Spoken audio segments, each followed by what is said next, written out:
ஆண்டவராகிய இயேசு கிறிஸ்துவின் நாமத்தில் உங்கள் அனைவரையும் இந்த ஆராதனை வேளைக்குள் அழைக்க கடமைப்பட்டிருக்கின்றேன்.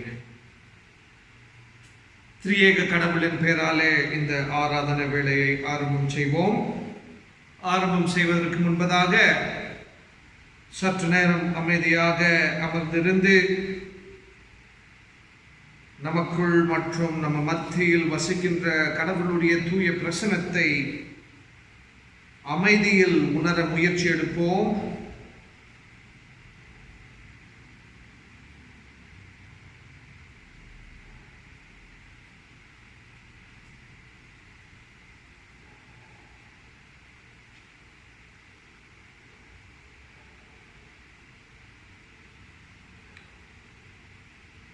இறை வேண்டுதல் செய்து வழிபாடை ஆரம்பம் செய்வோமாக.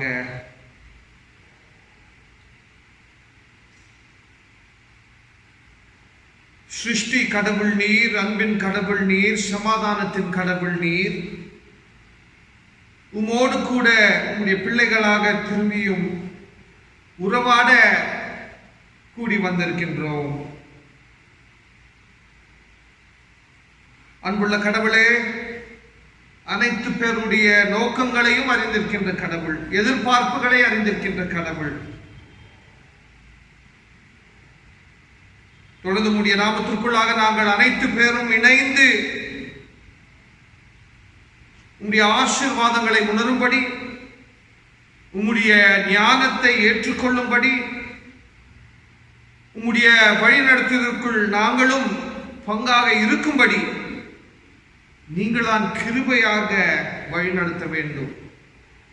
இந்த ஆராதனை வேளை அனைவருக்கும் ஆசீர்வாதமாக இருக்கும்படி கிருபையாக வழிநடத்துங்கள்.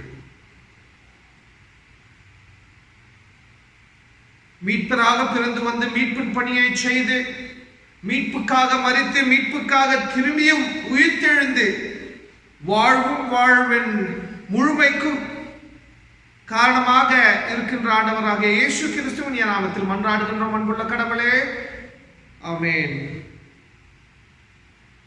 அமர்ந்த வண்ணமாக நாங்கள் இருக்கும் இடத்தில் பாமாலைகளிலிருந்து முதலாம் பாமாலையை எல்லோரும் இணைந்து பாடுவோம். பாமாலை 1.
ஓசையும் நின்றெழுந்து ஆடி விண்ணில் பக்தரே அல்லேலூயா அனைவரும் அன்பின் தெய்வம் போற்றுமே.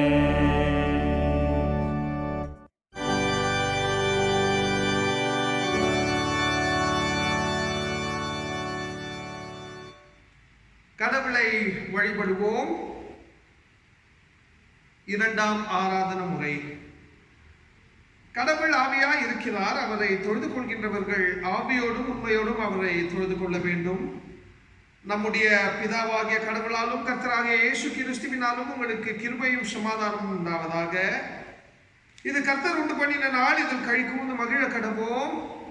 ஆண்டவரே, எங்கள் உதடுகளை திறந்தருளும். அப்பொழுது எங்கள் வாய் உம்முடைய புகழை அறிவிக்கும். பிதாவுக்கும் குமாரனுக்கும் பரிசுத்த ஆவியுக்கும் மகிமை உண்டாவதாக. ஆதியிலும் இப்பொழுதும் எப்பொழுதும் சதா காலங்களிலும் மகிமை உண்டாவதாக. ஆமென். திரியேக கடவுளை போற்றுவோம்.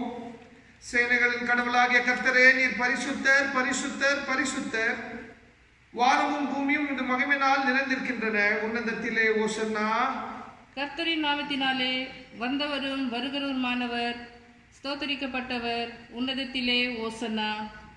கடவுளே, நீர் பரிசுத்தர். கடவுளே, நீர் பரிசுத்தர். சர்வ வல்லவரே, நீர் பரிசுத்தர். சர்வ வல்லவரே, நீர் பரிசுத்தர். சாவாமை உடையவரே, நீர் பரிசுத்தர். சாவாமை உடையவரே, நீர் பரிசுத்தர். ஆண்டவரே, எங்களுக்காக சிலுவையில் அறையுண்ட எங்கள் மீட்பரே, எங்கள் மேல் கிருபையாயிரும். ஆண்டவரே, எங்களுக்காக சிலுவையில் அறையுண்டு எங்கள் மீட்பரே, எங்கள் மேல் கிருபையாயிரும். பரிசுத்த ஆவியாகிய ஆண்டவரே, எங்கள் மேல் கிருபையாயிரும். பரிசுத்த ஆவியாகிய ஆண்டவரே, எங்கள் மேல் கிருபையாயிரும். ஆண்டவரே, எங்கள் ஜெபங்களையும் இந்த ஆராதனை வேளையும் ஏற்றுக்கொண்டு எங்கள் மேல் கிருபையாயிரும். ஆண்டவரே, எங்கள் மேல் மனதுருகி எங்கள் மேல் கிருபையாயிரும். கடவுளை நோக்கி பாவ அறிக்கை செய்வோமாக. நமக்கு பாவம் இல்லை என்போமானால் நம்மை நாமே வஞ்சிக்கிறவர்களாகவும் நமக்குள் உண்மை இல்லை.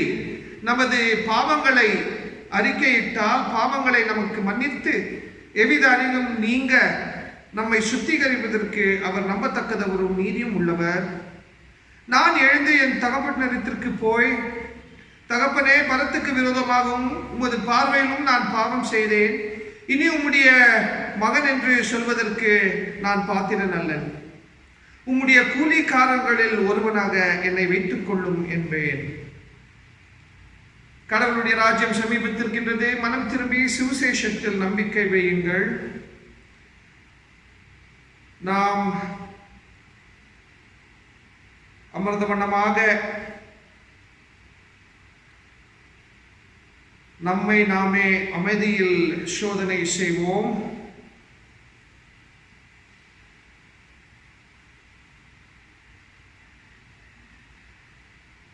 சர்வ வல்லமையுள்ள கடவுளிடத்தில் நாம் நமது பாவங்களை தாழ்மையோடு அறிக்கை செய்வோமாக. எல்லோரும் இணைந்து முதலாம் பாவ அறிக்கை ஜெபத்தை சொல்லுவோம். சர்வ வல்லமையும் மிகுந்த இரக்கமுள்ள பிதாவே, தப்பிப்போன ஆடுகளைப் போல நாங்கள் உம்முடைய வழிகளை விட்டு வழுவி அலைந்து போனோம். எங்கள் இருதயத்தின் யோசனைகளுக்கும் விருப்பங்களுக்கும் மிகவும் இறங்கி நடந்தோம். உமது பரிசுத்த கற்பனைகளுக்கு விரோதமாய் குற்றம் செய்தோம். செய்யத்தக்கதவைகளை செய்யாமல் செய்யத்தகாதவைகளை செய்து வந்தோம். எங்களுக்கு சுகமில்லை. ஆனாலும் ஆண்டவரே, தேவரீர் எங்கள் ஆண்டவராகிய இயேசு கிறிஸ்துவின் மூலமாய் மனிதருக்கும் அருளிய செய்த வாக்கு தத்தங்களின்படியே நிர்வாக்கியமுள்ள குற்றவாளிகளாகிய எங்களுக்கு இறங்கும். தப்பித்தவர்களை அறிக்கையிடுகிறோம். எங்கள் மேல் பொறுமையாயிரும். பாவத்தின் நிமித்தம் துக்கப்படுகிற எங்களை சீர்படுத்தும். மிகவும் இரக்கமுள்ள பிதாவே, உம்முடைய பரிசுத்த நாமத்துக்கு மகிமை உண்டாகும்படி நாங்கள் இனித தேவ பக்தியும் நீதியும் தெளிந்த புத்தியும் உள்ளவர்களாய் நடந்து வர இயேசு கிறிஸ்துவின் நிமித்தம் எங்களுக்கு கிருபை செய்தருளும். ஆமேன். கடவுளிடத்திலிருந்து மன்னிப்பை பெற்றுக்கொள்ளலாம். சர்வ வல்லமையும் மிகுந்த இரக்கமும் உள்ள ஆண்டவர் மன்னிப்பையும் பாவ நிவர்த்தியையும் நமக்கு கட்டளை அருளி வாழ்க்கையை சீர்படுத்துவதற்கான காலத்தையும் தமது பரிசுத்த ஆவியின் கிருபையும் தேற்றுதலும் தந்தருள்வாராக. ஆமென். ஆண்டவரை துதியுங்கள். ஆண்டவர் நாமம் துதிக்கப்படுவதாக. ஆமென். இப்பொழுது கடவுளுடைய வார்த்தைகள் படிக்கப்படும். வாசிக்க தெரிந்து கொண்ட முதலாம் வேத பாடம் யாத்திராகமம் 40வது அதிகாரம் வசனங்கள் 34 தொடங்கி 38 முடிய. The book of Exodus chapter 40 verses from 34 to 38. அப்பொழுது ஒரு மேகம் ஆசாரிப்பு கூடாரத்தை மூடினது. கர்த்தருடைய மகிமை வாசஸ்தலத்தை நிரப்பிற்று. மேகம் அதன் மேல் தங்கி கர்த்தருடைய மகிமை வாசஸ்தலத்தை நிரப்பினதனால் மோசே ஆசாரிப்பு கூடாரத்துக்குள் பிரவேசிக்க கூடாமல் இருந்தது. வாசஸ்தலத்திலிருந்து மேகம் மேலே எழும்பும்போது இஸ்ரவேல் புத்திரர் பிரயாணம் பண்ண புறப்படுவார்கள். மேகம் எழும்பாதிருந்தால் அது எழும்பும் நாள் வரைக்கும் பிரயாணம் பண்ணாதிருப்பார்கள். இஸ்ரவேல் வம்சத்தார் பண்ணும் எல்லா பிரயாணங்களிலும் அவர்கள் எல்லாருடைய கண்களுக்கும் பிரத்யட்சமாக பகலில் கர்த்தருடைய மேகமும் இரவில் அக்கினியும் வாசஸ்தலத்தின் மேல் தங்கியிருந்தது. வாசிக்க தெரிந்து கொண்ட முதலாம் வேத பாடம் வாசித்தாயிற்று. அப்போஸ்தலனாகிய பவுல் பிலிப்பேருக்கு எழுதின நிருபம் 3ஆம் அதிகாரம் வசனங்கள் 8 16 வரை. அது மாத்திரமல்ல, என் கர்த்தராகிய கிறிஸ்து இயேசுவை அறிகிற அறிவின் மேன்மைக்காக எல்லாவற்றையும் நஷ்டம் என்று எண்ணிக்கொண்டிருக்கிறேன்.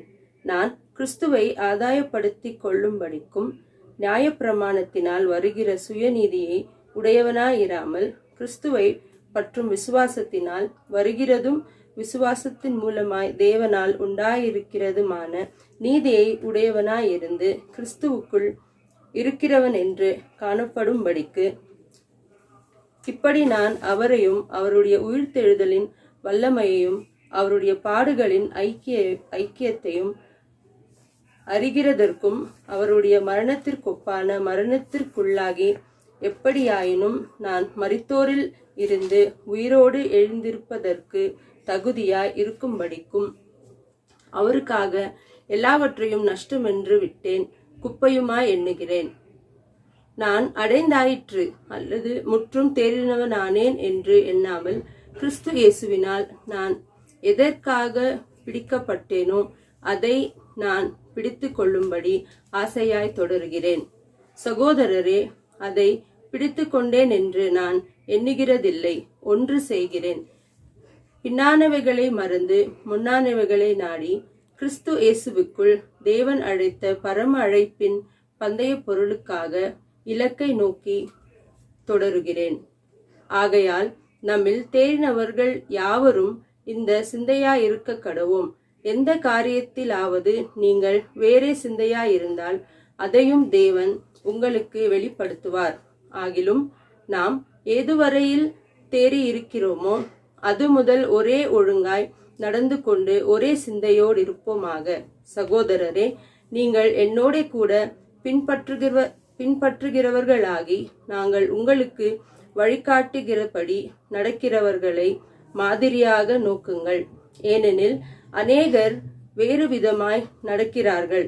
அவர்கள் கிறிஸ்துவின் சிலுவையை பகைஞர் என்று உங்களுக்கு அநேகந்தரம் சொன்னேன், இப்பொழுது கண்ணீரோடும் சொல்லுகிறேன் என்பதை. பாடம் முடிந்தது.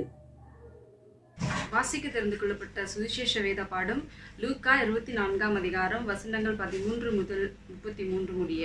லூக்கா 24ஆம் அதிகாரம் வசனங்கள் 13 முதல். அன்றைய தினமே அவர்களில் 2 பேர் எருசலேமுக்கு 7 அல்லது 8 மைல் தூரமான எம்மாவு என்னும் கிராமத்துக்கு போனார்கள். போகையில் இந்த வர்த்தமானங்கள் யாவையும் குறித்து அவர்கள் ஒருவரோடொருவர் பேசிக்கொண்டார்கள்.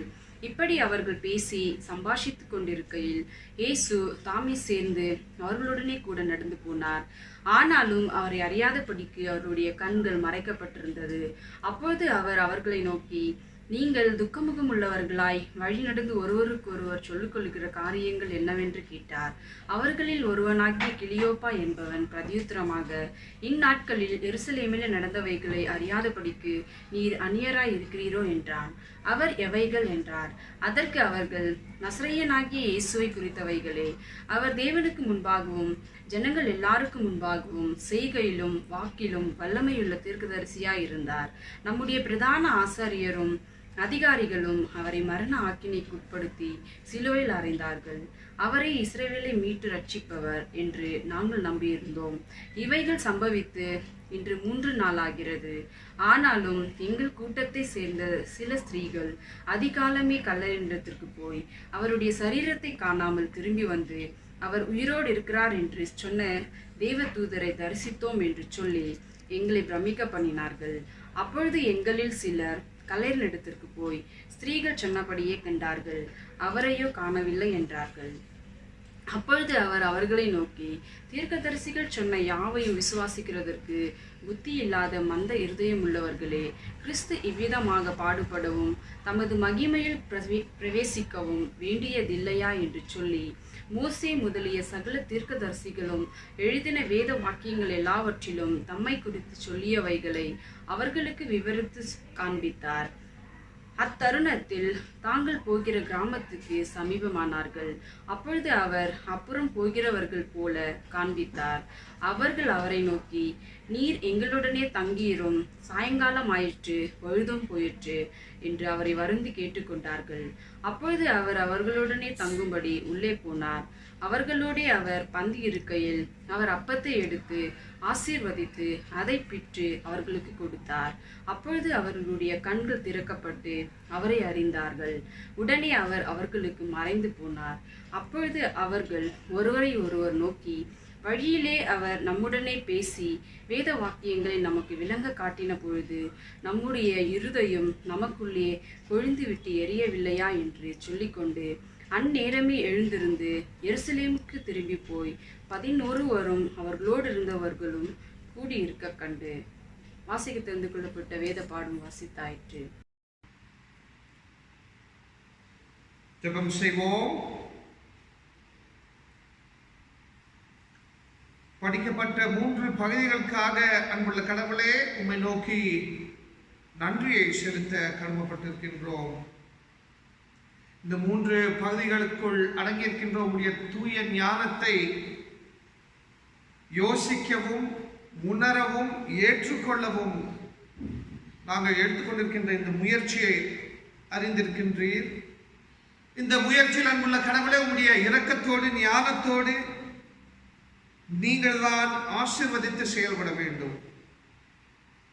உடைய தூய ஞானத்தை நாங்கள் ஆசீர்வாதமாக உணரும்படி கிருபையாக வழி நடத்துங்கள்.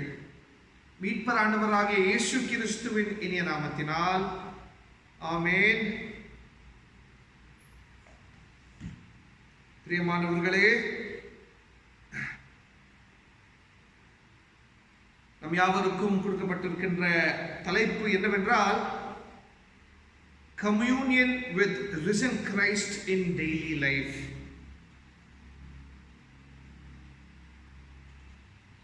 அனுதின வாழ்க்கையில் உயிர்த்தெழுந்த கிறிஸ்துவோடு ஒற்றுமை.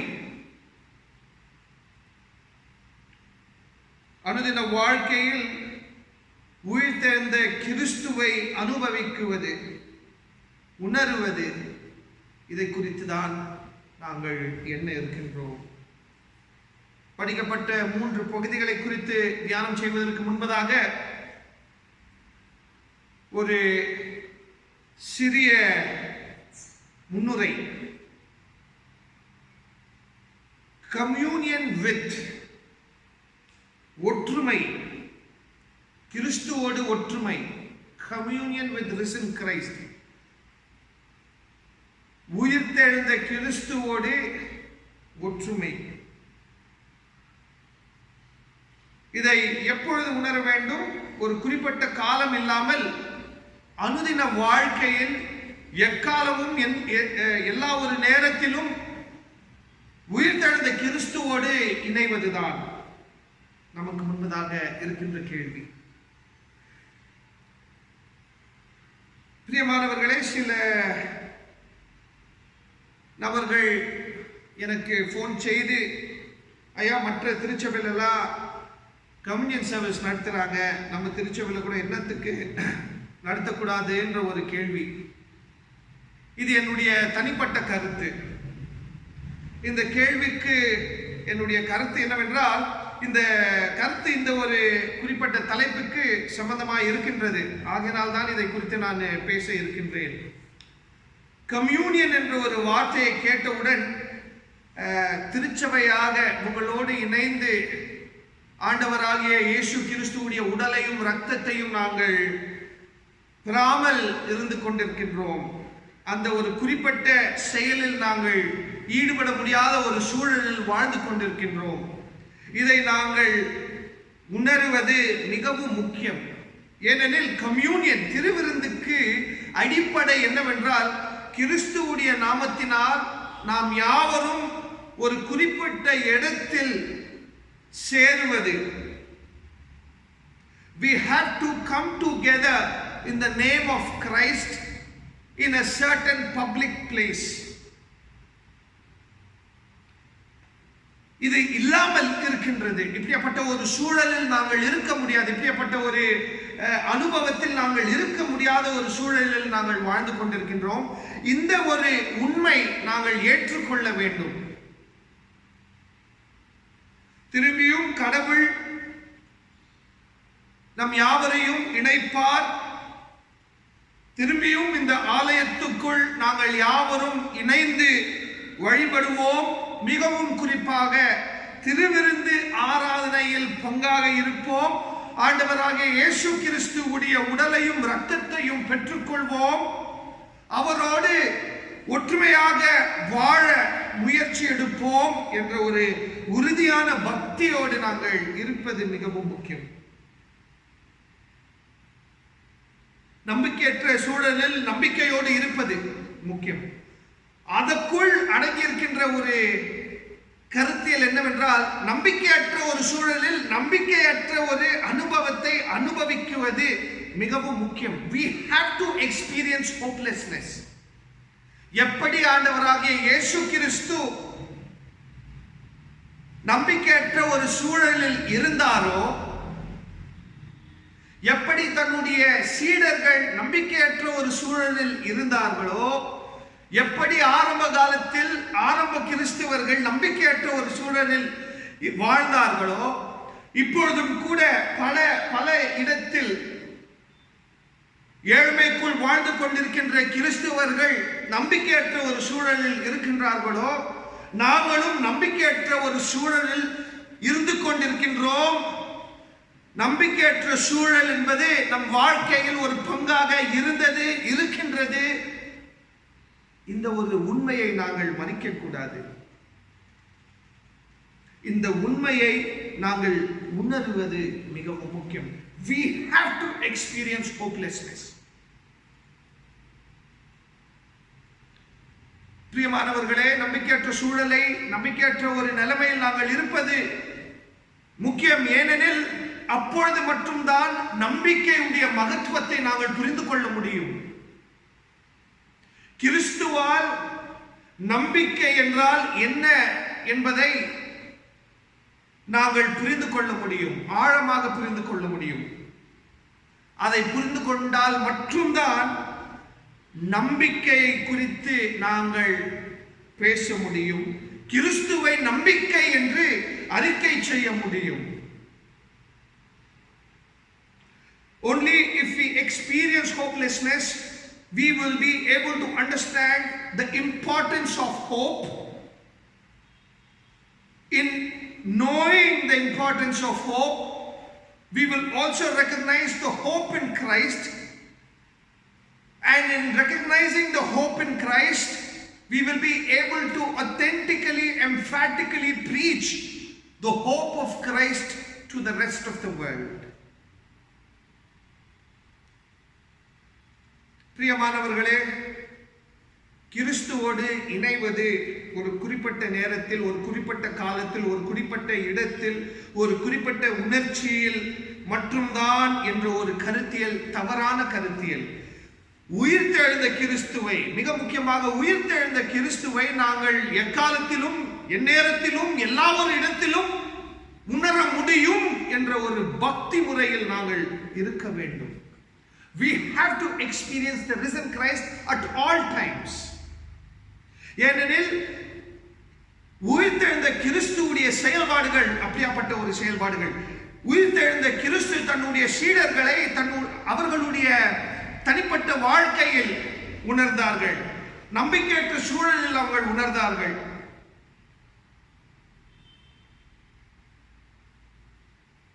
எதிர்பார்க்க முடியாத ஒரு இடத்தில் உயிர்த்தெழுந்த கிறிஸ்துவை இவர்கள் சந்தித்தார்கள். மூடியிருந்த ஒரு கூடாரத்துக்குள் கிறிஸ்துவை இவர்கள் சந்தித்தார்கள். கல் போல் இருந்த இவங்கள் மனம் என்பது உடைந்து அதன் பிறகு ஆண்டவராகிய இயேசு கிறிஸ்துவை உணர்ந்திருக்கின்றார்கள். பிரியமானவர்களே, உயிர்த்தெழுந்த கிறிஸ்துவை நாங்கள் எப்பொழுதும் மிகவும் முக்கியமாக அனுதின வாழ்க்கையில் உணர வேண்டும். பிரியமானவர்களே, நமக்கு படிக்கப்பட்ட முதலாம் பகுதி யாத்ராகமும் 40வது அதிகாரம் வசனங்கள் 34 தொடங்கி 38 வரைக்கும். அதாவது இந்த புத்தகத்தின் கடைசி பகுதி, மிகவும் முக்கியமான ஒரு பகுதி. இந்த புத்தகத்தில் நாங்கள் கடவுளுடைய வெளிப்பாடுகளை நாங்கள் பல காட்சிகள் நிமித்தம், பல அனுபவங்கள் நிமித்தம் நாங்கள் புரிந்து கொள்ள இருக்கின்றோம். அதாவது இந்த புத்தகத்தின் முக்கியத்துவம் என்னவென்றால், யூத வரலாற்றில் மற்றும் யூத சமூகத்தின் ஆன்மீக வாழ்க்கையில் இந்த ஒரு புத்தகத்துக்குள் அடங்கியிருக்கின்ற அனைத்து அனுபவங்களும் மிகவும் முக்கியமான ஒரு விஷயமாக இருக்கின்றது. அவங்களுடைய வாழ்க்கை, அவங்களுடைய அனுதின ஆன்மீக வாழ்க்கைக்கு இந்த ஒரு புத்தகத்தில் அடங்கியிருக்கின்ற விடுதலை அனுபவம் மிகவும் முக்கியமாக இருக்கின்றது. அதிலும் கூட ஒரு முக்கியமான பகுதி என்னவென்றால் ஆசரிப்பு சந்திப்பு கூடாரம்.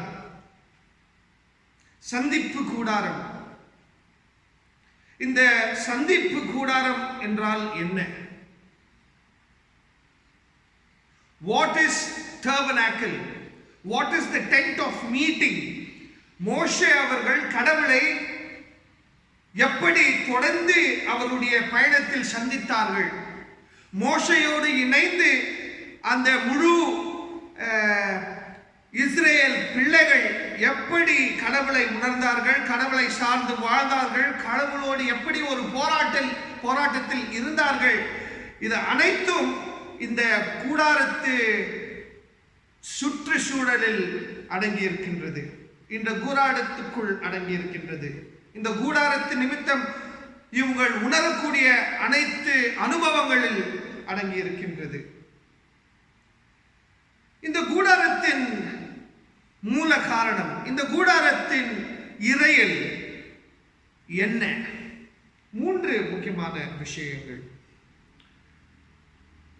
இந்த குறிப்பிட்ட பொருள் கடவுளுடைய பிரசன்னத்துக்கு மூல காரணமாய் இருந்தது. அதாவது சேனாய் மலை போல் எப்படி கடவுளை மோசே பார்த்தார்களோ, மோசே பார்த்து அதன் பிறகு கடவுளுடைய எதிர்பார்ப்புகளை எப்படி வெளிப்படுத்தினார்களோ, இதுடைய அடையாள சின்னமாக தான் இந்த ஒரு பொருள் இருந்து கொண்டிருந்தது. Tabernacle was a reflection of moving Sinai mountain, Mount Sinai.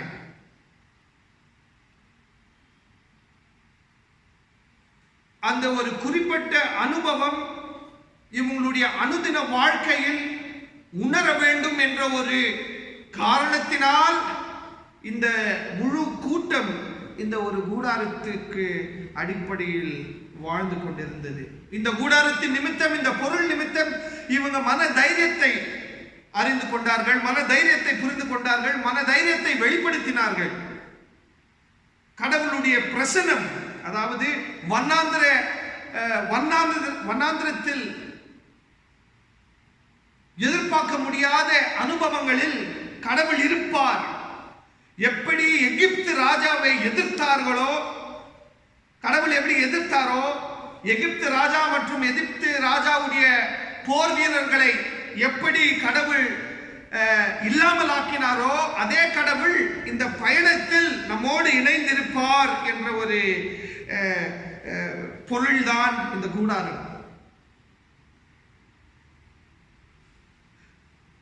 இதற்குள் அடங்கியிருக்கின்ற இன்னொரு ஒரு விஷயம் என்னவென்றால், இந்த கூடாரம் எங்கே இருக்கின்றதோ அங்கு கடவுளும் இருப்பார். உறுதியான ஒரு பக்தி அந்த பக்தியின் பொருளாக இருந்தது. கடைசியாக இந்த கூடாரத்தின் அடிப்படை, இந்த கூடாரத்துக்குள் அடங்கியிருக்கின்ற இறையல் என்னவென்றால், பிரியமானவர்களே, கடவுள் எப்படி இந்த உலகத்தையும் மனிதனையும் சிருஷ்டித்தாரோ அதை பிரதிபலிக்கக்கூடிய ஒரு செயல்தான் மனிதன் ஈடுபட்டான். அதாவது கடவுள் எப்படி சிருஷ்டித்தாரோ உலகத்தை, அதே போல் மனிதனும் சிருஷ்டிக்கு காரணமாய் இருக்க வேண்டும். இந்த சிருஷ்டியின் தன்மையை, சிருஷ்டிகரை பிரதிபலிக்க வேண்டும் என்ற ஒரு அடிப்படையில் தான் இந்த ஒரு கூட்டம் அந்த கூடாரத்தை உண்டாக்கியது. இதற்கு காரணம் இன்னும் ஆழமாக பார்ப்போமானால் 31ஆம் அதிகாரம் 3ஆம் வசனத்தை கவனமாக படிப்போம். Exodus chapter 31 verses 3. யாத்ராகமம் 31ஆம் அதிகாரம் 3ஆம் வசனம். அந்த 3ஆம் வசனத்தை கவனமாக படிப்போமானால், ஞானம், அறிவு கூர்மை, அனுபவம், தொழில் திறமை அனைத்தும் மற்றும் இறை ஆவி, அதாவது சிருஷ்டிக்கு காரணமாக எப்படி கடவுளுடைய ஞானம், கடவுளுடைய ஆவி, கடவுளுடைய சிருஷ்டிக்கக்கூடிய தன்மைகள், அதாவது சரளமாக சொல்ல வேண்டும் ஆனால் wisdom, knowledge and the power in wisdom and knowledge, இந்த ஒரு அடிப்படையில் தான் இந்த கூடாரமே கட்டப்பட்டது. பிரியமானவர்களே, ஆசரிப்பு சந்திப்பு கூடாரம் என்பது யூதர்களுக்கு அவங்களுடைய விடுதலை வரலாற்றில் வனாந்திர அனுபவத்தில் மிகவும் முக்கியமான ஒரு பொருளாக இருந்தது. The tabernacle was a very important matter in the experience of wilderness. இந்த கூடாரத்தின் அடிப்படை என்னவென்றால், இதற்குள் அடங்கியிருக்கின்ற இறையல் என்னவென்றால், கடவுளுடைய சிருஷ்டியை பிரதிபலிக்கக்கூடிய அந்த நினைவை கொடுக்கக்கூடிய ஒரு பொருளாக தான் இந்த கூடாரத்தை சிருஷ்டித்தார்கள். இந்த ஒரு பொருள் கடவுளுடைய சிருஷ்டி, கடவுளுடைய செயல்பாடுகளை பிரதிபலிக்கக்கூடிய ஒரு பொருளாக இருந்தது. இந்த இறையலுக்கு ஆதாரம் என்னவென்றால், கடவுள் எப்படி கடவுளுடைய சிருஷ்டியுடைய அடிப்படையும் இந்த ஒரு குறிப்பிட்ட பொருளின் அடிப்படையும் ஒன்றுதான். யாத்ராகமம் 31ஆம் அதிகாரம் 3ஆம் வசனத்தை நாங்கள் பார்ப்போமானால், பெல்சலேல் என்ற ஒரு நபன், கடவுளால் தேர்ந்தெடுக்கப்பட்ட ஒரு நபன், இவனுக்கு குறிப்பிட்ட ஆசீர்வாதங்கள் கடவுள் கொடுத்திருக்கின்றார்கள். எப்படியாப்பட்ட ஆசீர்வாதங்கள்? I have filled him with the spirit of God, with wisdom, understanding, skill and ability for every kind of craft. அதாவது ஞானம், அறிவு கூர்மை, அனுபவம், தொழில் திறமை அனைத்தும் அவனுக்கு உண்டாகுமாறு நான் அவனை இறை ஆவியினால் நிரப்பி இருக்கின்றேன். அதாவது சிருஷ்டியுடைய மூல பொருட்கள் என்னவென்றால் கடவுளுடைய ஆவி, கடவுளுடைய ஞானம், கடவுளுடைய புரிதல். இது அனைத்தும் பெல்சலேல் மற்றும் மோசேக்கு கொடுக்கப்பட்டிருக்கின்றது. இந்த அடிப்படையில் தான் இவங்கள் இந்த கூடாரத்தை கட்டினார்கள். ஆகையினால் தான் இந்த கூடாரம் மோசேக்கு மட்டும் இல்லாமல் அந்த முழு இஸ்ரேல் மக்களுக்கு மிகவும் முக்கியமான ஒரு பொருளாக இருந்திருக்கின்றது.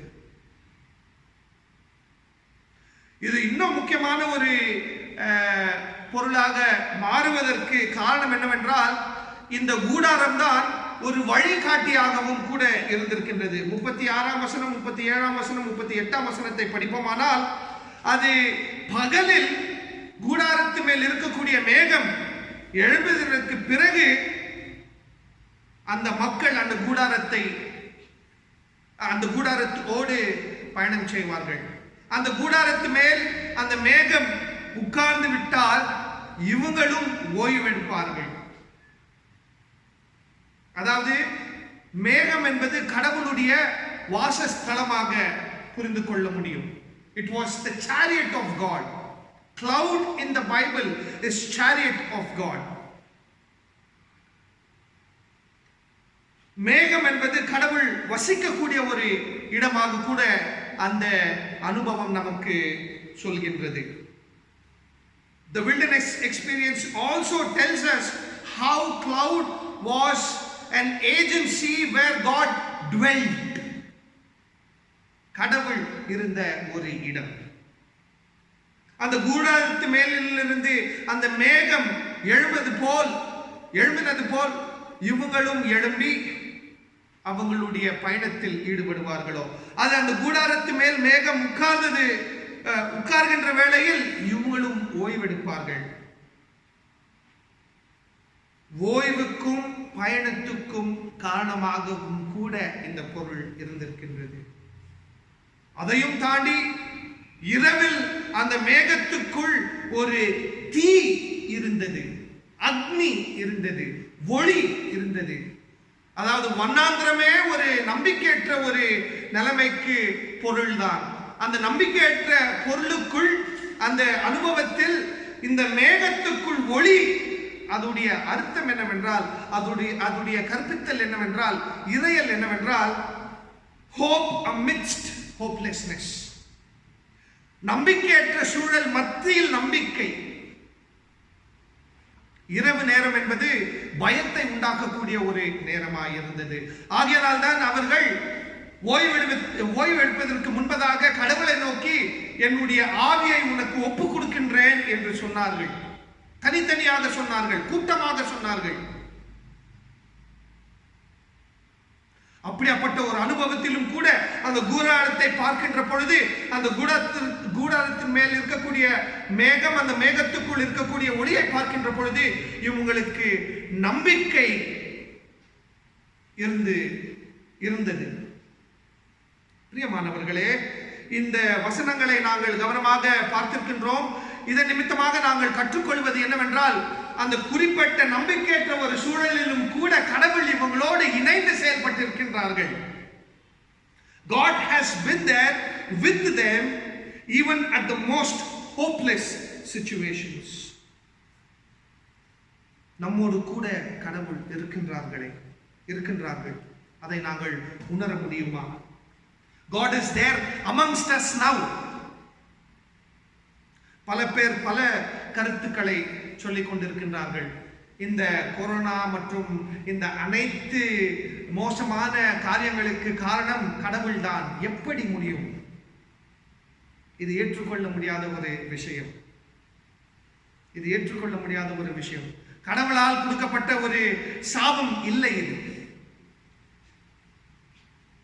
உயிர்த்தெழுந்த கிறிஸ்துவின் பார்வையில் நாங்கள் இந்த உலகத்தை பார்ப்போமானால், அந்த அனுபவத்தில் நாங்கள் இந்த உலகத்தின் அனைத்து போக்குகளை பார்ப்போமானால், கிறிஸ்து நம்பிக்கையை தான் கொடுப்பார்கள். நம்பிக்கையற்ற சூழலுக்கு காரணமாய் இருக்க மாட்டார்கள். Christ won't contribute to hopelessness, rather Christ contributes to hope. God does not cause hopelessness, God causes hope. இதுதான் நாங்கள் திருமுறை படிக்கின்ற வேளையில் கவனமாக உணரக்கூடிய விஷயம். பிரியமானவர்களே, நம்பிக்கையற்ற ஒரு சூழலில் நாங்கள் வாழ்ந்து கொண்டிருக்கின்றோம். எப்பொழுது எப்போ யாருக்கு என்ன ஆகுமோ தெரியாது. இப்படிப்பட்ட ஒரு சூழலில் கடவுளுடைய வார்த்தையின் நிமித்தம் நமக்கு நம்பிக்கையை கொடுக்க இருக்கின்றார்கள். இந்த நம்பிக்கையை நாங்கள் உணர வேண்டும். ஆசரிப்பு, சந்திப்பு, கூடாரத்தின் நிமித்தம் நாங்கள் கற்றுக்கொள்கின்ற பாடம் என்னவென்றால், கடவுள் நம்மோடு இருப்பார், செயல்படுவார், வழிகாட்டியாக இருப்பார். இரண்டாவதாக, பிலிப்பியர்களுக்கு பவுல் அவர்கள் எழுதுகிற ஒரு கடிதம், 3ஆம் அதிகாரம் 8ஆம் வசனம் 16 வசனத்து வரைக்கும். Philippians chapter 3 verses beginning from 8 till 16. அதாவது இறையாளர்கள் என்ன சொல்றாருன்னு பார்த்தீங்கன்னா, பல பேர் என்ன சொல்றாங்கன்னு பார்த்தீங்கன்னா, இந்த ஒரு குறிப்பிட்ட இந்த குறிப்பிட்ட புத்தகத்தில் இறையல் என்ற ஒரு விஷயம் குறைவாக இருக்கின்றது, செயல்பாடு என்பது அதிகமாக இருக்கின்றது. There is a lot of doing, how to do, what to do, than the theology. பவுலுடைய இறையல் இங்க குறைவாக இருக்கின்றது. பவுலுடைய செயல்பாடுகள், அந்த செயல்பாடுகளுக்கு அறிகுறிகள் அதிகமாக இருக்கின்றது. இந்த குறிப்பிட்ட பகுதியில் நாங்கள் கவனமாக பார்ப்போமானால், 3ஆம் அதிகாரம், பிலிப்பியர்கள் 3ஆம் அதிகாரம் வசனங்கள் 8 தொடங்கி 16 வரைக்கும். அதாவது இந்த 8ஆம் வசனத்தை நாங்கள் கவனமாக படிப்போமானால், still more I regard everything as loss compared to the surpassing value of knowing Christ Jesus my Lord. For his sake I have let everything fall away, and I now consider all as garbage.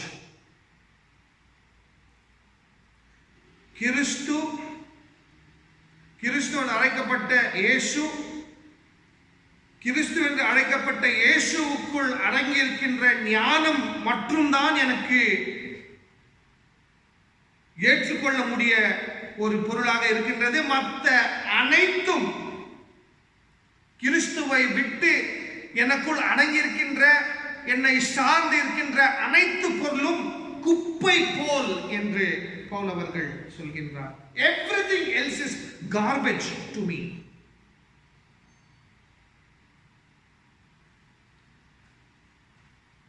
அதன் பிறகு 10வது வசனத்தை நாங்கள் கவனமாக படிப்போமானால், I want to know him and to experience the power of his resurrection and share in his suffering and become like him in his death, so that I may attain resurrection from the dead.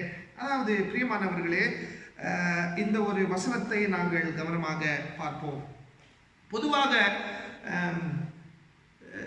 கிறிஸ்துவத்துக்குள் இருக்கக்கூடிய ஒரு பிரபலமான நம்பிக்கை என்னவென்றால், கிறிஸ்துவை ஏற்றுக்கொண்டதற்கு பிறகு, கிறிஸ்துவை நாங்கள் ஏற்றுக்கொள்கின்ற வேளையில், கிறிஸ்துவை நம்முடைய இரட்சகனாக ஏற்றுக்கொள்கின்ற ஒரு அனுபவத்தில் எல்லாமுமே வெற்றிதான், எல்லாமுமே நலமாக இருக்கும், எல்லாமுமே ஆசீர்வாதமாக இருக்கும் என்றுதான் சொல்லியிருக்கின்றார்கள். இது ஒரு தவறான கற்பித்தல். ஏனெனில் ஆண்டவராகிய இயேசுவும் கூட தன்னுடைய சீடர்களுக்கு தன்னை நம்பி வாழ்கின்றவர்களை பார்த்து சொல்வது என்னவென்றால், உன்னை நீ வெறுத்து உன்னுடைய சிலுவையை எடுத்துக்கொண்டு உன்னுடைய சிலுவையை எடுத்துக்கொண்டு என்னை பின்பற்றி வா. Follow me. Carry your cross and follow me. அதை போல்தான் இங்கவும் பவுல் அவர்கள் நான் உயிர்த்தெழுந்த இயேசுவை உணர வேண்டும், ஆனால் அந்த உயிர்த்தெழுந்தலுக்குள் அடங்கியிருக்கின்ற ஞானத்தை நான் உணர்கின்ற பொழுது அவருடைய பாடுகளையும் நான் உணர வேண்டும். அவருடைய பாடை நான் உணர்ந்து அதில் நான் பங்காக இருந்து, பாடல் மற்றும் பங்காக இல்லாமல் அவருக்குள் நான் இருக்கும்படி, அவர் எனக்குள் இருக்கும்படி, அந்த அனுபவத்தின் நிமித்தம் தான் எனக்கு உயிர்த்தெழுதல் என்ற ஒரு அனுபவம் எனக்கு வேண்டும் என்ற ஒரு உறுதியான ஆழமான சொற்கள், உறுதியான ஆழமான கற்பித்தல். உயிர்த்தெழுந்த இயேசுவோடு நாங்கள் இணைந்து வாழ வேண்டும் என்றால் இயேசுவுடைய பாடுகளை நாங்கள் கவனமாக பார்க்க வேண்டும். இயேசுவுடைய உயிர்த்தெழுந்ததை நாங்கள் ஒரு வெற்றியின் சின்னமாக மட்டும்தான் பார்த்திருக்கின்றோம். ஆம், அது வெற்றியின் சின்னம், அதில் எந்த ஒரு எதிரொலியும் இல்லை, அதுக்கு எதிர்ப்பாக சொல்வதற்கு ஒண்ணுமே இல்லை. ஆனால் அந்த ஒரு வெற்றியை நாங்கள் காண்பதற்கு முன்பதாக, அந்த வெற்றிக்குள் நாங்கள் வாழ்வதற்கு முன்பதாக அவருடைய பாடுகளை நாங்கள் கவனமாக பார்க்க வேண்டும். நம்முடைய பாடுகளில் அவர் எப்படி பங்காக இருந்திருக்கின்றார்களோ அவருடைய பாடுகளில் நாங்களும் பங்காக இருக்க வேண்டும்.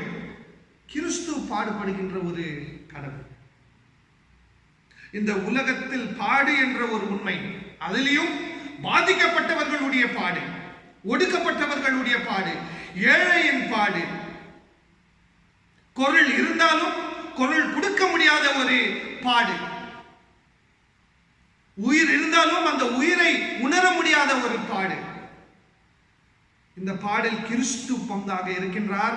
அந்த பங்கில் நாங்களும் பங்கெடுக்க வேண்டும். அந்த பங்கில் நாங்களும் பங்காக இருக்க வேண்டும். அப்படியாப்பட்ட ஒரு வாழ்வின் நிமித்தம் தான் நாங்கள் உயிர்த்தெழுந்த கிறிஸ்துவோடு, உயிர்த்தெழுந்த கிறிஸ்துவை உணர முடியும். அவர் நம்மளுடைய அனுதின வாழ்க்கையில் பங்காக இருக்க முடியும். இல்லாவிட்டால் இது இந்த பொருளாதாரத்தை மையப்படுத்தக்கூடிய ஒரு கலாச்சாரத்தை போல்தான் இருக்கும். இந்த பொருளாதாரம் எப்படியாப்பட்ட ஒரு பொருளாதாரம் என்றால், பொருளாதாரத்துக்கு எல்லாமே வெற்றியாக மட்டும்தான் இருக்கும். Everything has to be victorious. There is no place for loss. There is no place for suffering. There is no place for pain. உலக பிரகாரமான பொருளாதாரம், the capitalist world requires victory. ஆனால் இயேசுவுடைய நாமத்தினால் ஆசீர்வதிக்கப்பட்ட வாழ்வு துன்பம் நிறைந்த ஒரு வாழ்வு. ஏனெனில் வாழ்க்கையை அது சாதாரணமாக எண்ணாது. வாழ்க்கைக்குள் அடங்கியிருக்கின்ற அனைத்து கடினமான பொருட்களை அது கவனமாக பார்க்கும், கவனமாக உணரும். கடவுள் எப்படி உணர்ந்து செயல்பட்டார்களோ அப்படிதான் நாங்களும் உணர்ந்து செயல்பட வேண்டும். கடவுளுடைய பாடுகளில், கிறிஸ்துவுடைய பாடுகளில் நாங்களும் பங்காக இருந்தால் மட்டும்தான் கிறிஸ்துவுடைய உண்மையான சீடர்களாக நாங்கள் அழைக்கப்பட முடியும். பிரியமானவர்களே,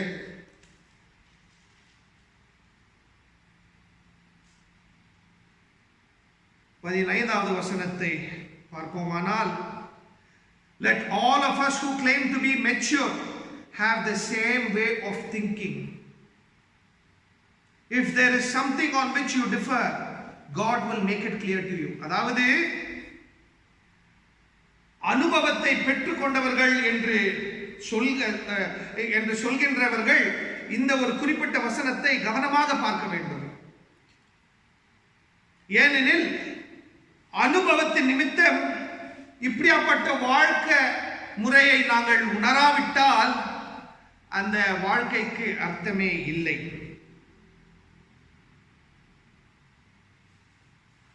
அப்படியாப்பட்ட அனுபவத்தில் பல கேள்விகளோடு நீங்கள் இருப்பீர். ஆனால் அந்த கேள்விகளுக்கு பதில் கடவுள் கொடுப்பார் என்ற ஒரு உறுதியான விஷயத்தையும் பவுல் அவர்கள் சொல்கின்றார்கள். உங்களுடைய பாடுகளுக்கு ஒரு முடிவு இருக்கும். உங்களுடைய இந்த போக்கில், உங்களுடைய இந்த போராட்டத்தில் பல கேள்விகள் இருக்கும். இந்த கேள்விகளுக்கு கடவுள் பதில் கொடுப்பார் என்ற ஒரு உறுதியையும் கூட பவுல் அவர்கள் சொல்கின்றார். அதாவது இந்த வார்த்தைகளை வைத்துக் கொண்டு நாங்கள் பார்ப்போமானால், how to imitate Christ, அதாவது கிறிஸ்துவை எப்படி பிரதிபலிக்க முடியும், how to enact Christ என்ற ஒரு கிறிஸ்துவை எப்படி பிரதிபலிக்க முடியும் என்ற ஒரு கேள்விக்கு பதில் இந்த வசனங்களுக்குள் அடங்கியிருக்கின்றது. பிரியமானவர்களே, இந்த வசனத்தை வைத்துக்கொண்டு நாங்கள் இந்த வாழ்க்கையை பார்ப்போமானால் ஆழமான கருத்துக்கள் அடங்கியிருக்கின்ற ஒரு வாழ்க்கையை தான் நாங்கள் அனுபவிக்க முடியும். If we understand these verses in the deeper sense of spirituality, we will be able to understand the deeper meaning of suffering in our lives. பாடுகளுக்கு அர்த்தம் இருக்கின்றது. அர்த்தமற்ற ஒரு பாடு கடவுளால் கொடுக்கப்பட கடவுளால் அனுபவித்த ஒரு பாடாக இருக்க முடியாது. If suffering has no meaning, that suffering is not God bound.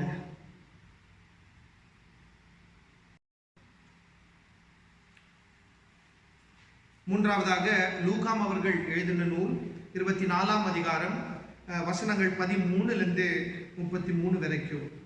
இந்த குறிப்பிட்ட பகுதியில் நாங்கள் 3 முக்கியமான இடங்களை பார்க்கின்றோம். முதலாவதாக ஈமாவு என்ற ஒரு பட்டணம், அதன் பிறகு எருசலேம், அதன் பிறகு நாசரேத். அதாவது இந்த 3 இடங்களை குறித்து சில கருத்துக்கள், அதன் பிறகு இந்த குறிப்பிட்ட பகுதிக்குள் அடங்கியிருக்கின்ற சில இறையலை நாங்கள் புரிந்து கொள்வோம். முதலாவதாக இம்மாவு என்ற ஒரு பட்டணம். இம்மாவு என்ற ஒரு பட்டணம் எப்படியாப்பட்ட ஒரு பட்டணம் என்றால், ரோமபுரத்தில் போர் வீரர்கள் தன்னுடைய போர் சார்ந்த செயல்பாடுகளை முடித்து ஓய்வெடுக்கும் ஒரு இடம்தான் இம்மாவு. It was a resting place for soldiers, veteran soldiers. It was a colony of veteran soldiers. லூக்கா அவர்கள் ஆண்டவராகிய இயேசு கிறிஸ்துவுடைய உயிர்த்தெழுந்துதல் அனுபவத்தை இப்படியாப்பட்ட ஒரு நகரத்துக்குள், இப்படியாப்பட்ட ஒரு நகரத்தை சார்ந்து எழுதியிருக்கின்றார்கள். இதுக்கு அர்த்தம் என்னவென்றால், போருக்கு பிறகு ஓய்வெடுக்கும் நிலைமையில் உயிர்த்தெழுந்த கிறிஸ்து தன்னுடைய சீடர்களை, இந்த உலகத்தை சீடர் ஆக முடியவர்களை சந்திக்க இருக்கின்றார்கள். The resurrected Christ is about to meet his disciples and to become disciples in the context of rest after war. In the context of rest after war. இதுக்குள் அடங்கியிருக்கின்ற இன்னொரு உண்மை என்னவென்றால், போருக்கு எதிர்ப்பாக செயல்பட்ட நான் போர் கலாச்சாரத்து நிமித்தம் பாதிக்கப்பட்டு மரித்து திரும்பியும் உயிர் தெழுந்து வந்திருக்கின்றேன். இந்த உயிர் தெழுந்த நிலைமையிலும் கூட போருக்கு எதிர்ப்பாக தான் நான் செயல்படுவேன்.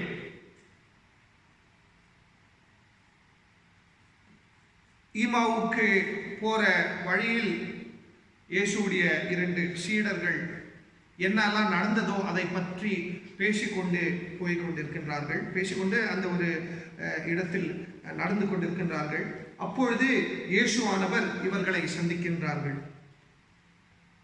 சந்தித்து இவங்கள் என்ன பேசிட்டு இருக்காங்கன்னு எல்லாம் அப்படியே இவங்களோடு இணைந்து போகின்ற வேளையில் இந்த 2 நபர்கள் கேட்குறாங்க, என்ன உனக்கு எதுவுமே தெரியலையா? அதாவது உயிர்த்தெழுந்த இயேசுவை இவங்கள் கண்டுபிடிக்க முடியவில்லை. இந்த ஒரு கட்டத்தில் டேனியல் பெரிகன் என்ற ஒரு இறையாளர் என்ன கருதுகிறார் என்று பார்ப்போமானால், ஆண்டவராகிய இயேசு கிறிஸ்துவுடைய உடல், உயிர்த்தெழுந்த ஒரு உடலும் கூட இன்னும் ஒரு பாதிக்கப்பட்ட நிலைமையில் தான் இருந்தது. அவருடைய உடல் மேல் பல தளம்புகள் இருந்ததினால் அந்த 2 சீடர்களுக்கு கண்டுபிடிக்க முடியவில்லை. The resurrected Christ was still filled with absolute scars, absolute marks of slaughter. Thereby his disciples couldn't recognize him. உயிர்த்தெழுந்த கிறிஸ்துவை நாங்கள் அழகாக தான் வர்ணித்துக் கொண்டிருக்கின்றோம். ஆனால் இங்க லூக்கா அவர்கள் எப்படி வர்ணித்திருக்கின்றார் என்று பார்ப்போமானால், உயிர்த்தெழுந்த இயேசு கண்டுபிடிக்க முடியாத ஒரு நிலைமையில் தான் இருந்திருக்கின்றார்கள். ஆண்டவராகிய இயேசு கிறிஸ்துவை இவங்கள் கண்டுபிடிக்க முடியாத ஒரு நிலைமை. இவர்தான் மரித்த இயேசு என்று கண்டுபிடிக்க முடியாத ஒரு நிலைமை.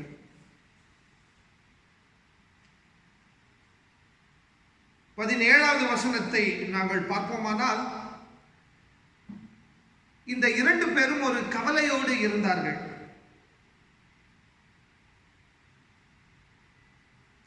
கவலையா இருந்திருக்காங்க இவங்க 2 பேர். அந்த கவலையில் உயிர்த்தெழுந்த இயேசு இவங்களோடு இருக்கின்றார்கள்.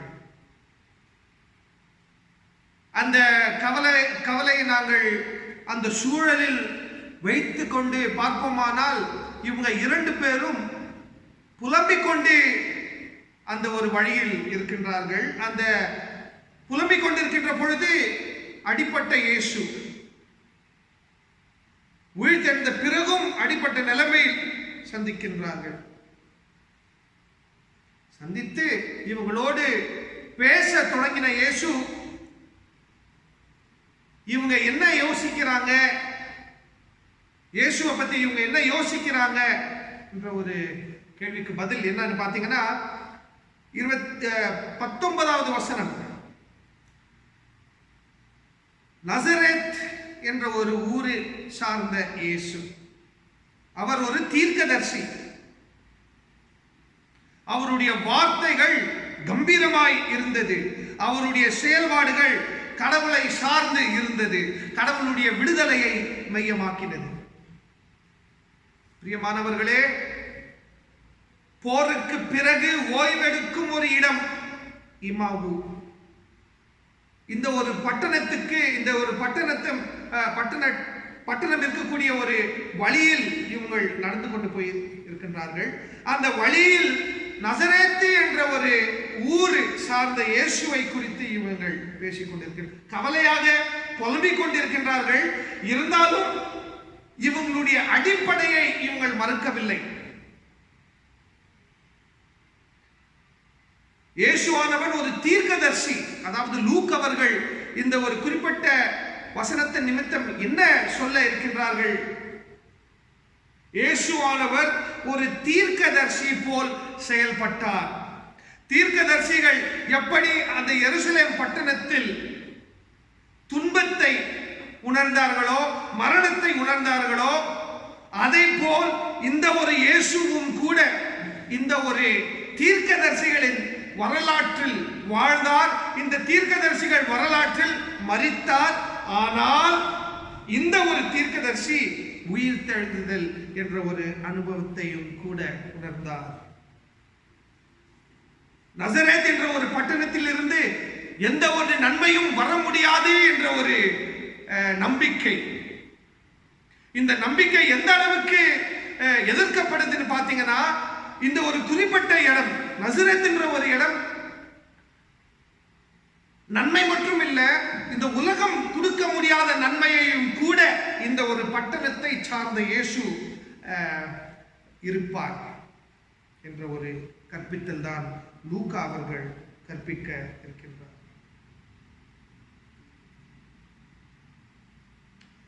அதையும் தாண்டி நாங்கள் 25ஆம் வசனத்துக்கு வருகின்ற வேளையில், அதாவது அதுக்கு முன்னாடியே இமாவு என்ற ஒரு ஊர், எருசலேம் என்ற ஒரு ஊர். எருசலேம் என்ற ஒரு ஊர் எல்லோருக்கும் தெரியும். சமாதானத்தை சார்ந்து இருக்க வேண்டும் என்ற ஒரு நம்பிக்கை. ஆனால் இந்த ஊர் மத்தியில், இந்த ஊரில் எப்பொழுதுமே சமாதானம் என்பது இருக்கவில்லை. அதன் பிறகு நசரேத்து என்ற ஒரு ஊர், ஒரு சிறிய பட்டணம், எதிர்பார்க்காத ஒரு இடம்.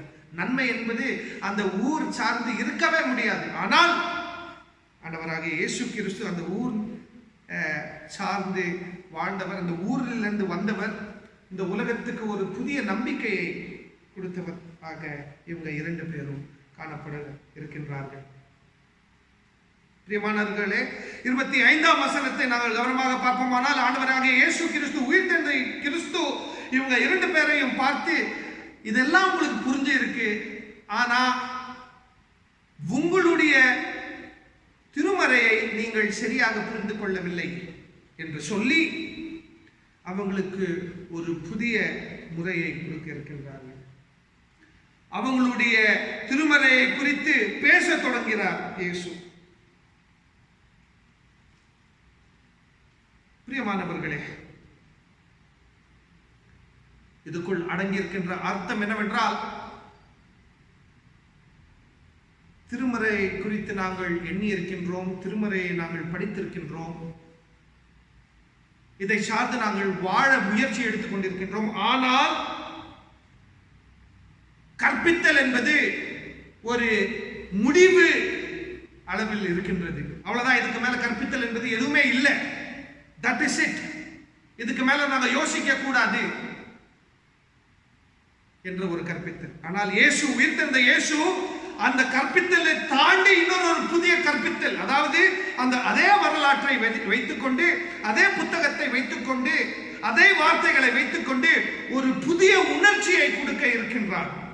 இதை நாங்கள் மறுக்க கூடாது. அந்த 2 பேர் எப்படி அந்த இரண்டு பேர் எப்படி இயேசுவுடைய புதிய கற்பித்தலுக்குள் இவங்கள் நிலைத்து நின்று அதற்குள் எப்படி வேரூன்றி அதை உணர்ந்து அதன் பிறகு இயேசுவோடு உறவாடுகிறாரோ அதை போல் நாங்களும் உறவாட வேண்டும். எப்படி? அதாவது சாயங்காலம் ஆயிடுச்சுங்கய்யா, நம்ம கூட தங்கிட்டு போயிடுங்க, சாயங்காலம் ஆயிடுச்சு நம்ம கூட தங்கிட்டு போயிடுங்க என்று சொல்றாங்க. ஆண்டவராகிய இயேசு கிறிஸ்து அவங்களோடு தங்கிட்டு போறாங்க. உயிர்த்தெழுந்த கிறிஸ்து அவங்களோடு அவங்க சொல்லக்கூடிய இடத்தில் இணைந்து தங்கினார். தங்கி அவங்க மத்தியில் அப்பத்தை திரும்பியும் முறித்தார். அப்பொழுதுதான் அவங்களுக்கு ஒரு புதிய விழிப்புணர்வு வந்தது. உயிர்த்தெழுந்த இயேசு அப்பத்தை திரும்பியும் உடைத்தார்கள். அந்த அப்பத்தை உடைத்த பொழுது இவங்களுக்கு ஒரு புதிய உணர்ச்சி, இவங்களுக்கு ஒரு புதிய கற்பித்தல், இவங்களுக்கு ஒரு புதிய விழிப்புணர்வு வந்தது. உயிர்த்தெழுந்த இயேசு, பிரியமானவர்களே, நமக்கு புதிய கற்பித்தலை கற்பிக்க இருக்கின்றார், புதிய நம்பிக்கையை கொடுக்க இருக்கின்றார், புதிய விழிப்புணர்வை கொடுக்க இருக்கின்றார். ஆனால் நாங்கள் இதை உணர தயாராக இருக்கிறோமா என்ற ஒரு கேள்வி. ஏனெனில் இவங்க 2 பேருக்குள் எப்படி ஒரு கற்பித்தல் இருந்ததோ அதே போல்தான் நமக்குள் ஒரு கற்பித்தல் இருக்கின்றது. இயேசுவை குறித்து சில எண்ணங்கள் இருக்கின்றது. புதிய பார்வையில் நாங்கள் இயேசுவை பார்க்க முயற்சி எடுக்க மாட்டோம். இயேசுவுடைய அன்பு, இயேசுவுடைய சமாதானத்தை இந்த உலகத்தின் போர், இந்த உலகத்தின் போராட்டங்கள் மத்தியில் உணர நாங்கள் மறுக்க இருக்கின்றோம். ஆனால் இந்த கடினமான சூழலிலும் கூட ஆண்டவராகிய இயேசு கிறிஸ்து, உயிர்த்தெழுந்த இயேசு கிறிஸ்து நம்மோடு இணைந்து வாழ்கின்றார். அதையும் தாண்டி நமக்கு புதிய விழிப்புணர்வை கொடுக்க இருக்கின்றார்கள். அதை நாங்கள் உணர வேண்டும். புதிய கற்பித்தலை கற்பிக்க இருக்கின்றார்கள். அதை நாங்கள் கேட்க வேண்டும். பிரியமானவர்களே, இந்த 3 பகுதியை வைத்துக்கொண்டு நாங்கள் வாழ்க்கையை கவனமாக பார்ப்போமானால், கடவுள் எப்பொழுதும் நம்மோடு இருக்கின்றார்கள். கடவுள் எப்பொழுதும் நம்மோடு இணைந்திருந்து செயல்படுகின்ற கடவுளாக இருக்கின்றார். அதுதான் முக்கியம். உயிர்த்தெழுந்த கிறிஸ்துவும் கூட செயல்பாடுகளை சார்ந்து இருக்கின்றார்கள். அதுதான் மிக முக்கியமான ஒரு விஷயம். The resurrected Christ is doing, is teaching. I think think we have to realize this from the resurrected Christ.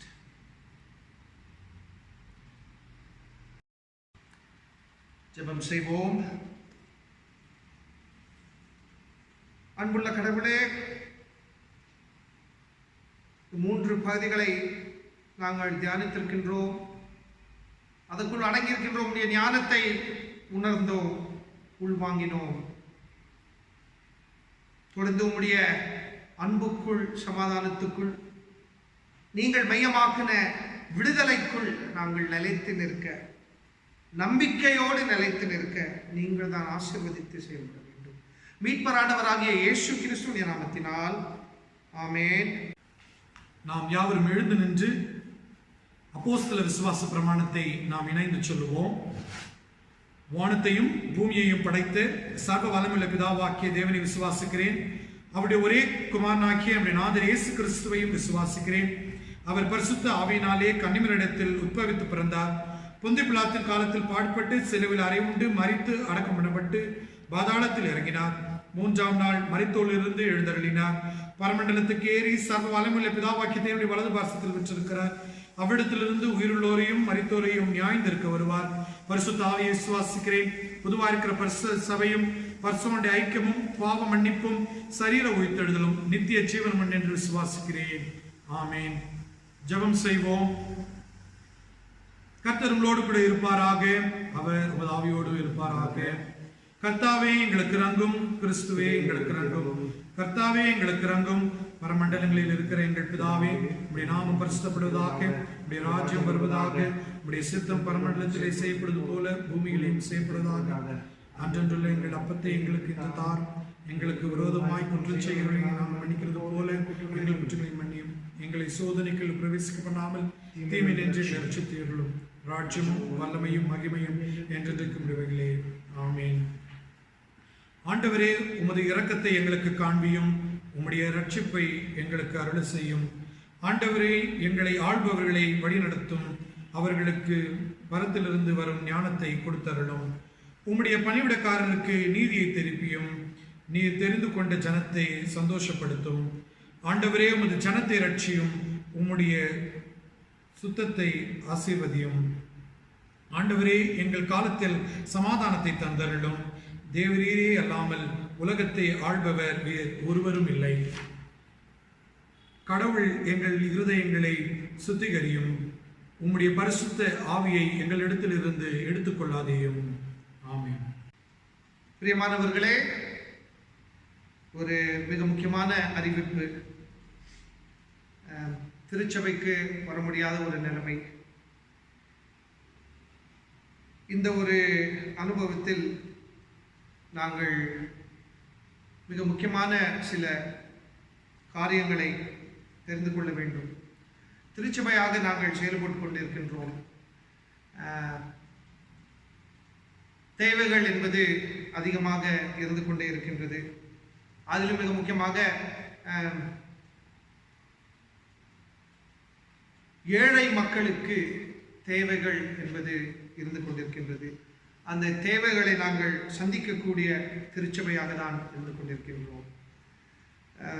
பிரியமானவர்களே, இந்த ஒரு தருணத்தில் நாங்கள் காணிக்கை பாடலை பாட இருக்கின்றோம்.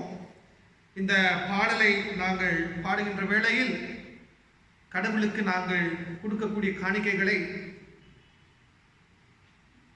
திருச்சபை நிமித்தம் நீங்கள் பெற்றுக்கொண்ட அந்த உண்டியில் அந்த காணிக்கையை போடும்படி கேட்டுக்கொள்கின்றேன். கீர்த்தனையிலிருந்து 178ஆம் கீர்த்தனையை எல்லோரும் இணைந்து பாடுவோம். இந்த நேரத்தில் கடவுளுக்கு கொடுக்கக்கூடிய காணிக்கையை கடவுளுக்கு கொடுப்போம்.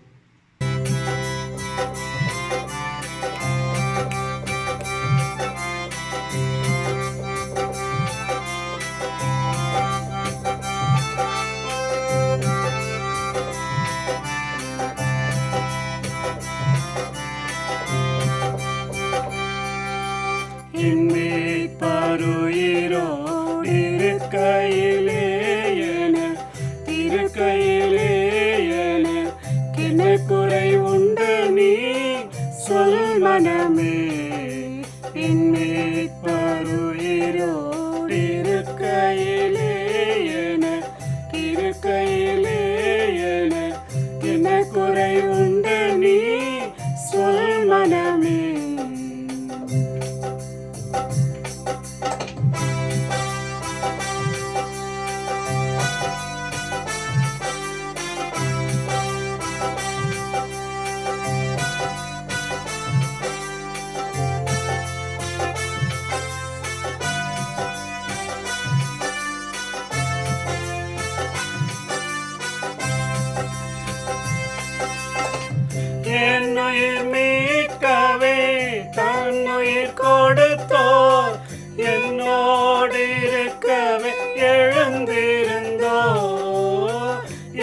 உயிர் மீட்கவே தன்னுயிர் கொடுத்தோர் என்னோடு இருக்கவே எழுந்திருந்தோர் விண்ணுலகுயர்ந்தோர் உன்னதம் சிறந்தோர் விண்ணுலகுயர்ந்தோர் உன்னதம் சிறந்தோர் மீத்திரனே சுக பத்திரம் அருளும் என் மீட்பருயிரோ இருக்கையிலே என என்ன குறை உண்டு நீ சொல் மனமே.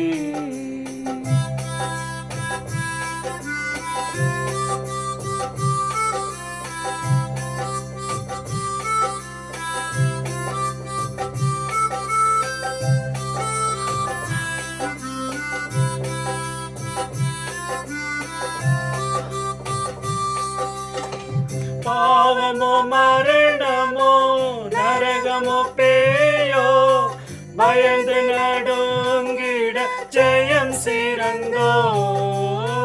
பாவமோ மரணமோ நரகமோ பேயோ பயந்து நடுங்கிட ஜெயம் சிறந்தோ. சாபமே தீர்த்தோ சத்குருநாதன் சாபமே தீர்த்தோ சத்குருநாதன். சஞ்சலமினியேன் நெஞ்சமே மகிழா என் மீட்பருயிரோடு இருக்கையிலே என கிண குறை உண்டு நீ சொல் மனமே.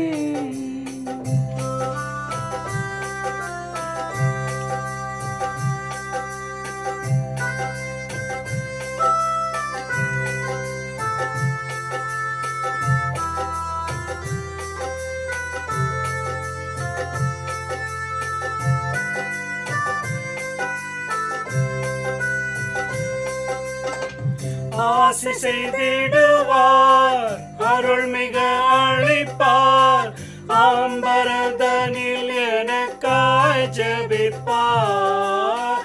ஆசி செய்திடுவார் அருள்மிக அளிப்பார் ஆம்பரதனில் எனக்காய் ஜெபிப்பார்.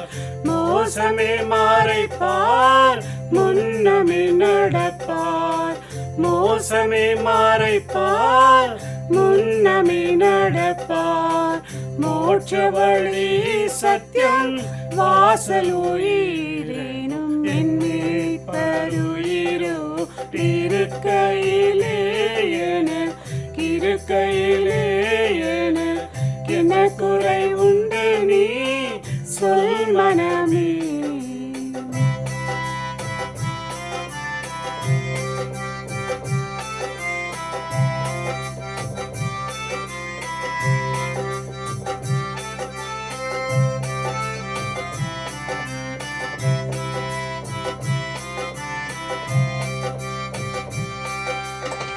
கவலைகள் தீர்ப்பார் கண்ணீர் துடைப்பார் கடைசி மட்டும் கைவிடாதிருப்பார். கவலைகள் தீர்ப்பார் கண்ணீர் துடைப்பார் கடைசி மட்டும் கைவிடாதிருப்பார். பவமணி பழிப்பார் பாக்கியம் கொடுப்பார் பவமணி பழிப்பார் பாக்கியம் கொடுப்பார். பரம பதவியினுள் ஏந்தனை எழுப்பார் என் மீட்பருயிரோ இருக்கையிலே என கிண குறை உண்டு நீ சொல் மனமே.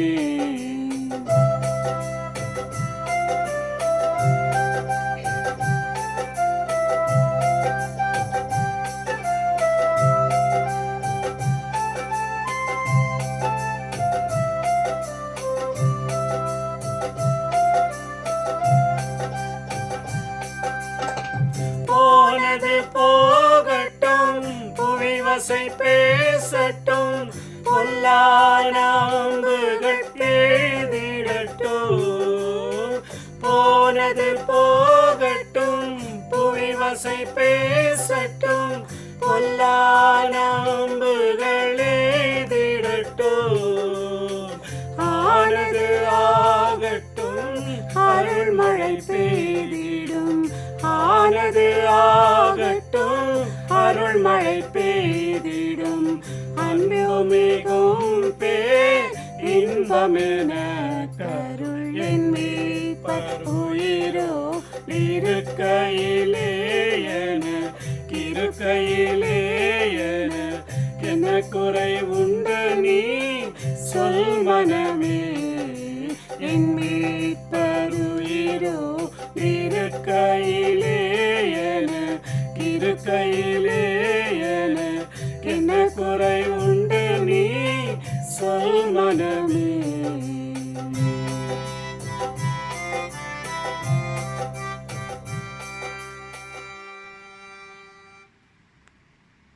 ஜெபம் செய்வோம்.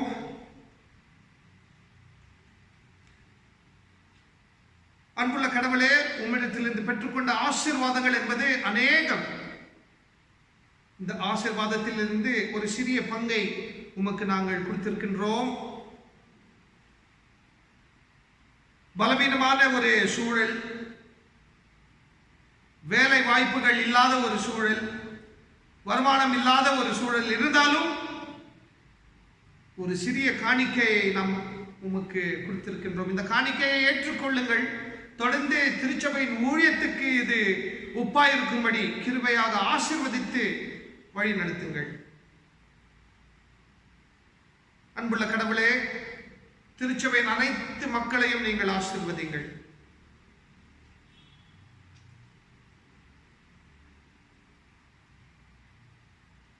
கடினமான சூழலில் அன்புள்ள கடவுளே, உம்முடைய வார்த்தைகளை நாங்கள் கவனமாக படிக்கவும், அதை ஆழமாக புரிந்து கொள்ளவும், நம்பிக்கையோடு இருக்கவும், நம்பிக்கை சார்ந்து நாங்களும் செயல்படும்படி கிருபையாக வழி நடத்துங்கள்.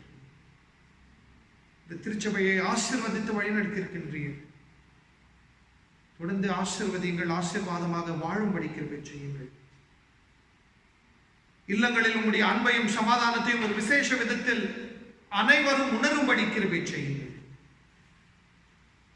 உயிர்த்தெழுந்த கிறிஸ்துவை நாங்கள் எக்காலத்திலும் எந்நேரத்திலும் எல்லா இடத்திலும் உணரும்படி, அவருடைய புதிய கற்பித்தலுக்குள் நாங்கள் நிலைத்திருக்கும்படி, அந்த கற்பித்தல் நிமித்தம் புதிய செயல்பாடுகளில் நாங்களும் ஈடுபடும்படி கிருபையாக வழிநடத்துங்கள். திருச்சபை மற்றும் இந்த கடினமான சூழலை உங்களுடைய பாதத்தில் வைத்து மாற்றத்தை உண்டுபடுகின்ற கடவுள் நீர் மாற்றத்தை கொடுப்பீர் என்று நம்பி இந்த ஜெபத்தை மாற்றத்தின் கடவுளானவராகிய இயேசு கிறிஸ்துவின் நாமத்தில் மன்றாடுகின்றோம். அன்புள்ள கடவுளே, ஆமென். என் ஆத்துமாவே கர்த்தரை ஸ்தோத்திரி, என் முழு உள்ளமே பரிசுத்த நாமத்தை ஸ்தோத்திரி. என் ஆத்துமாவே கர்த்தரை ஸ்தோத்திரி, கர்த்தர் செய்த சகல உபகாரங்களை மறவாதே. ஆமென். நம்பிக்கையோடு ஆசீர்வாதத்தை பெற்றுக்கொள்வோம். 3 பேராக இருந்தாலும் ஒன்றாக வசிக்கின்ற திரியேக கடவுளுடைய அன்பும் சமாதானம் ஐக்கியமும் வழிநடத்துதலும் இப்பொழுதும் எப்பொழுதும் சதா காலங்களிலும் யாவரோடும் நிலைத்திருப்பதாக. ஆமென்.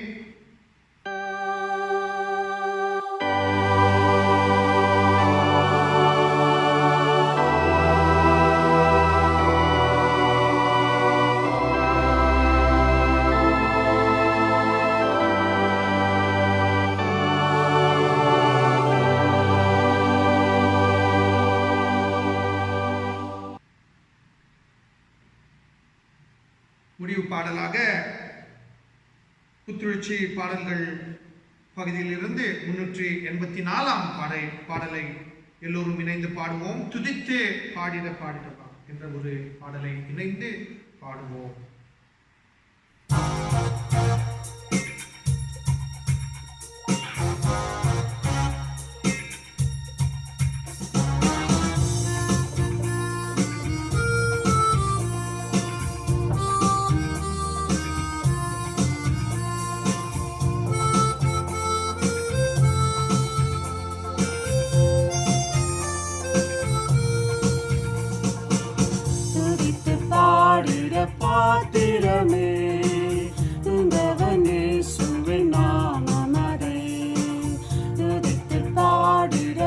மாத்திரமே துங்கவனேசுவின் நாமமதே. துதிகளின் மத்தியில் வாசம் செய்யும் தூயனே ஸ்தோத்தரிப்போமே. அற்புதமே அவன் நடத்துதலே, ஆனந்தமே பரமானந்தமே, நன்றியால் உள்ளமே மிக பொங்கிடுதே. நாம் ஹல்லேலூயா துதி சாற்றிடுவோம், நன்றியால் உள்ளமே மிக பொங்கிடுதே. நாம் ஹல்லேலூயா துதி சாற்றிடுவோம்.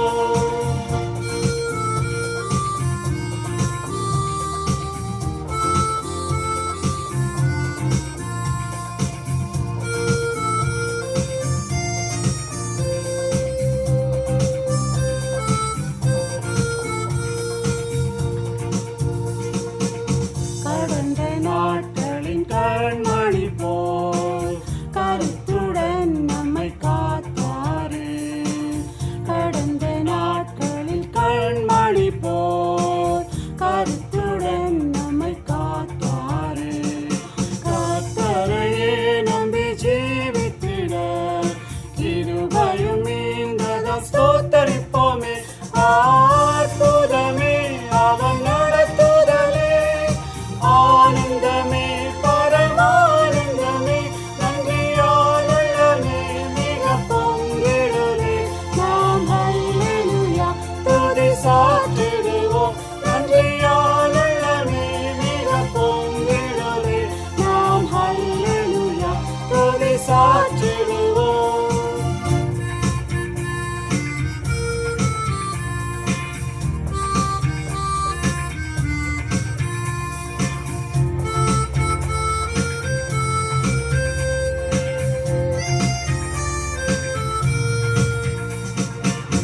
அக்கினி ஊடாய் நடந்தாலும், அழியும் தண்ணீரை கடந்தாலும், அக்கினி ஊடாய் நடந்தாலும், அழியும் தண்ணீரை கடந்தாலும், சோதனையோ மிக பெருகினாலும், ஜெயம் நமக்கீந்தத ஸ்தோத்தரிப்போமே.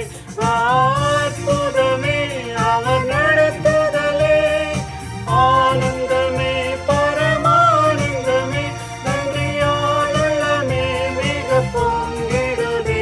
நாம் ஹல்லேலூயா துதி சாற்றிடுவோம், நன்றியால் உள்ளமே மிக பொங்கிடுதே. நாம் ஹல்லேலூயா துதி சாற்றிடுவோம்.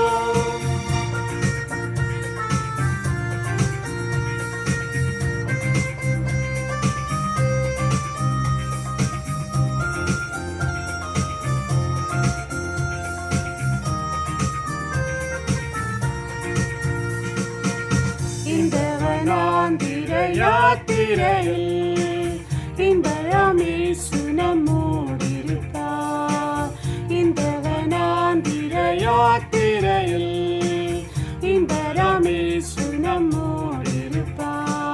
போகையிலும் நாம் வருகையிலும் புகலிடமானத ஸ்தோத்தரிப்போமே. அற்புதமே அவன் நடத்துதலே, ஆனந்தமே பரமானந்தமே, நன்றியால் உள்ளமே மிக பொங்கிடுதே. நாம் ஹல்லேலூயா துதி சாற்றிடுவோம், நன்றியால் உள்ளமே மிக பொங்கிடுதே. நாம் ஹல்லேலூயா துதி சாற்றிடுவோம்.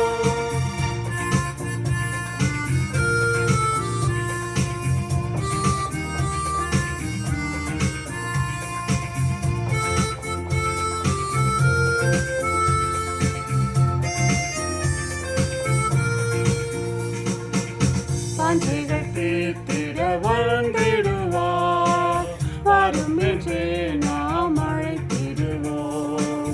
வாஞ்சைகள் தீர்த்திட வந்திடுவார், வரும் என்றே நாம் அழைத்திடுவோம். வானத்திலே ஒன்று சேர்ந்திடும் நாள் விரைந்து நெருங்கிட ஸ்தோத்தரிப்போமே. அற்புதமே அவர் நடத்துதலே,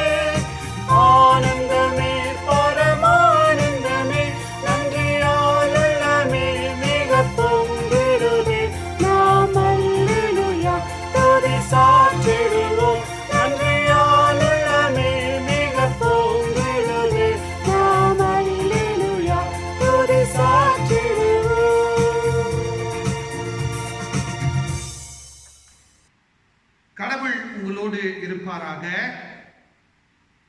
கடவுளுடைய சமாதானத்தோடு நிலைத்து